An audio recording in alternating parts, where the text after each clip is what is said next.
बता दें, भारतीय जनता युवा मोर्चा के उत्तराखंड के नए प्रदेश अध्यक्ष का जोरदार स्वागत देहरादून में किया गया है। बीजेवाईएम के नवनियुक्त अध्यक्ष हैं विपुल मेंदोली बीजेपी युवा मोर्चा के प्रदेश अध्यक्ष बने थे, जिनका स्वागत देहरादून में किया गया।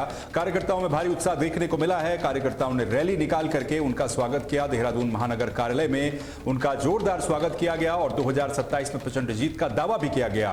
बीजेपी युवा मोर्चा के कार्यकर्ताओं के द्वारा यह भी कहा गया कि तीसरी बार प्रदेश में फिर से बीजेपी अपनी सरकार बनाने जा रही है। तो भारतीय जनता युवा मोर्चा के नवनियुक्त प्रदेश अध्यक्ष विपुल मेंदोली का जोरदार स्वागत किया गया और उनके स्वागत में एक रैली का आयोजन भी देहरादून में किया गया। तस्वीरें भी आप देख सकते हैं जहां पर बीजेवाईएम के कार्यकर्ता भारी संख्या में मौजूद रहे।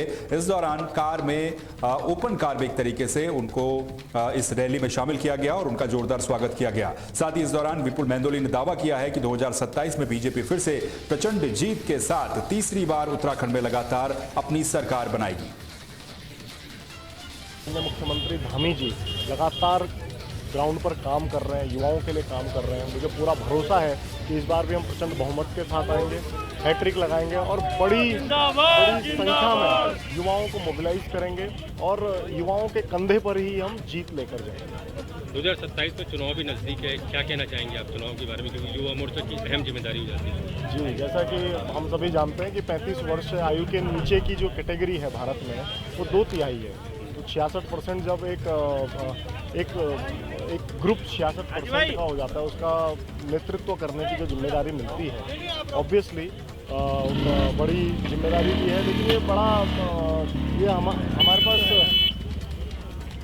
जो इस समय 2027 में हमारे पास ये बड़ा मौका भी है, ये बड़ा मौका भी है फिर से एक बार प्रचंड बहुमत की सरकार बनाने का। और मोदी जी के मार्गदर्शन में, माननीय पुष्कर धामी जी के नेतृत्व में भारतीय जनता पार्टी की सरकार बहुत अच्छा काम कर रही है। ये प्रदेश के सारे युवा भी समझते हैं।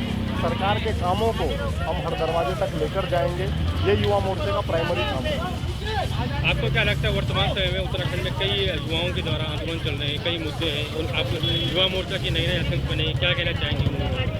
देखिए, हमारी सरकार के द्वारा और माननीय पुष्कर सिंह धामी जी के नेतृत्व में 25,000 तो बीजेपी युवा मोर्चा के नए प्रदेश अध्यक्ष का जोरदार स्वागत किया गया। इस दौरान उन्होंने दावा किया है कि आने वाले समय में यानी कि 2027 के विधानसभा चुनाव में तीसरी बार बीजेपी प्रचंड जीत दर्ज करेगी।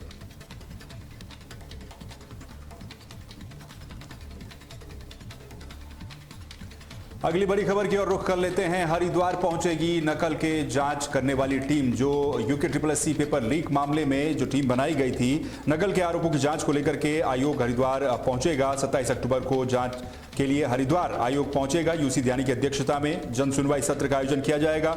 अभ्यर्थी और संबंधित पक्ष अपना पक्ष रखेंगे, अपनी बात वहां पर रखेंगे। जन सुनवाई आयोग की जांच प्रक्रिया का एक अहम चरण है, जिसको लेकर के जो आयोग है वो 27 अक्टूबर को हरिद्वार पहुंचेगा और हरिद्वार जाकर के तमाम तरह की जांच की जाएगी।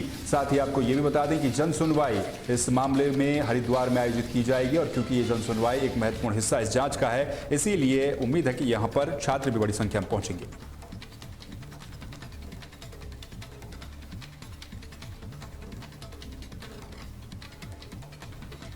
हरिद्वार से अगली बड़ी खबर सामने आ रही है, जहां पर पुलिस ने सत्यापन अभियान को तेज कर दिया है। हरिद्वार में लगातार संदिग्ध लोगों के ऊपर नजर रखी जा रही है और सत्यापन अभियान को तेज कर दिया गया है। पुलिस टीमें इसके लिए मुस्तैद नजर आ रही हैं। हरिद्वार के SSP के द्वारा तमाम तरह के दिशा निर्देश भी दिए गए हैं। SSP परमेंद्र डोभाल ने निर्देश दिए और उनके निर्देश पर टीमें तैनात की गई हैं। साथ ही आपको यह भी बता दें कि संदिग्ध गतिविधियों पर पुलिस की पैनी नजर रहेगी। सुरक्षा में ढिलाई बर्दाश्त नहीं की जाएगी और यह अभियान जारी रहेगा। SSP के द्वारा यह बयान भी दिया गया है। तो हरिद्वार में पुलिस का सत्यापन अभियान तेज हो चला है। SSP परमेंद्र डोभाल के निर्देश पर टीमें तैनात की गई हैं। बाहर से आने वाले लोगों के दस्तावेजों की जांच लगातार की जा रही है और संदिग्ध गतिविधियों पर पुलिस की पैनी नजर है।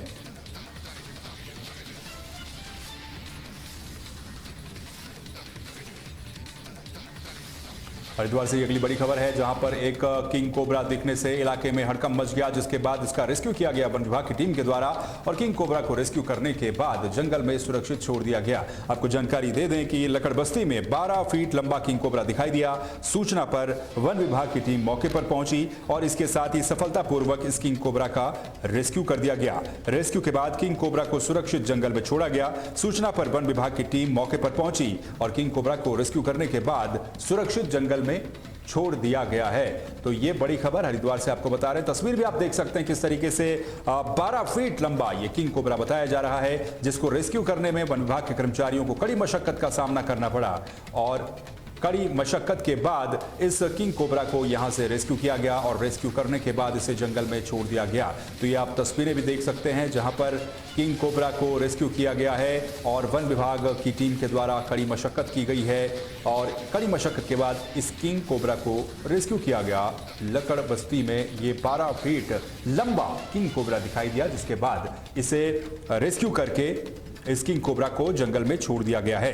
तो ये बड़ी अपडेट आपको बता रहे हैं हरिद्वार से, जहां पर सूचना मिलते ही वन विभाग की टीम मौके पर पहुंची और टीम ने इस किंग कोबरा को रेस्क्यू किया।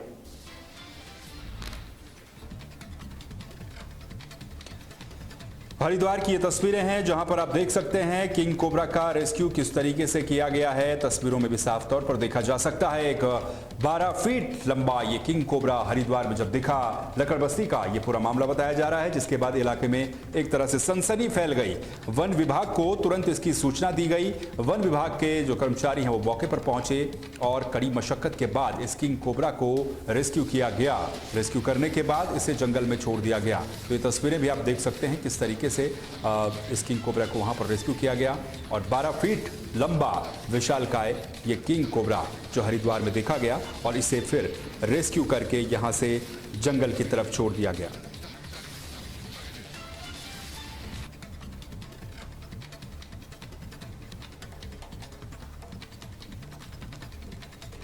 तो ये हरिद्वार से आपको बड़ी खबर बता रहे हैं, जहां पर तस्वीरों में आप देख सकते हैं 12 फीट लंबा किंग कोबरा यहां पर दिखा, जिसके बाद इसको रेस्क्यू करके वन विभाग के द्वारा जंगल में छोड़ दिया गया।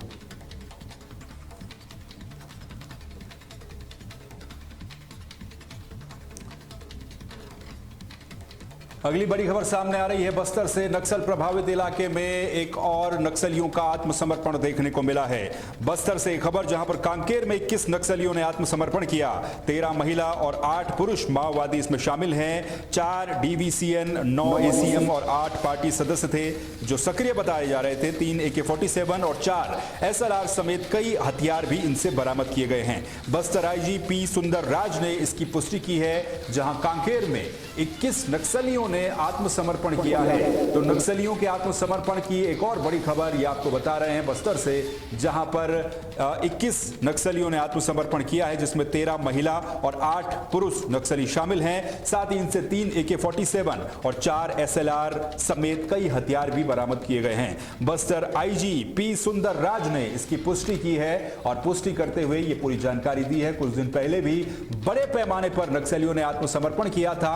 लगातार छत्तीसगढ़ और मध्य प्रदेश में इस तरह से नक्सलियों के आत्मसमर्पण का सिलसिला लगातार चल रहा है। सरकार कोशिश कर रही है कि इनका पुनर्वास किया जाए और पुनर्वास के बाद किस तरीके से नक्सलियों को मुख्य धारा से जोड़ा जाए, इसको लेकर के दोनों ही राज्यों के मुख्यमंत्री लगातार दावा करते रहे हैं। और बस्तर से ये बड़ी खबर आपको बता रहे हैं कांकेर में, जहां पर 21 नक्सलियों ने आत्मसमर्पण किया है। तस्वीरों में आप देख सकते हैं 21 नक्सली आत्मसमर्पण करते हुए, और इनको अब समाज की मुख्य धारा से जोड़ने के लिए सरकार की तमाम तरह की योजनाओं का लाभ देने का भी दावा किया जा रहा है। 4 डीवीसीएन और इसके अलावा 9 एसीएम और 8 पार्टी के सदस्य थे जो सक्रिय नक्सली बताए जा रहे थे, जिसके बाद इन सभी ने आत्मसमर्पण कर दिया और आत्मसमर्पण करने के साथ साथ इनसे 3 AK-47 और 4 SLR हथियार भी बरामद किए गए हैं। कृष्णा पटेल हमारे संवाददाता फोन लाइन पर जुड़ चुके हैं। कृष्णा, एक और बड़ा नक्सलियों का आत्मसमर्पण हुआ है, क्या जानकारी इस पूरे मामले में है? एक बार फिर से 21 नक्सलियों ने चलिए हम संपर्क करने की कोशिश दोबारा करेंगे कृष्णा से। कृष्णा हमारे संवाददाता इस पूरे मामले में ज्यादा जानकारी दे रहे थे। संपर्क एक बार फिर से उनसे करने की कोशिश करेंगे, लेकिन फिलहाल 4 डीवीसीएन, 9 एसीएम और 8 पार्टी के सदस्य नक्सली जो हैं ये सक्रिय बताए जा रहे थे। और कांकेर में 21 नक्सलियों ने आत्मसमर्पण किया है और आत्मसमर्पण करने के बाद बस्तर के जो आईजी हैं पी सुंदर राज, उन्होंने इसकी पुष्टि की है। तो नक्सल विरोधी अभियान के तहत, एंटी नक्सल प्रोग्राम के तहत एक बड़ी और सफलता मिली है, जहां पर 21 नक्सलियों ने आत्मसमर्पण किया है।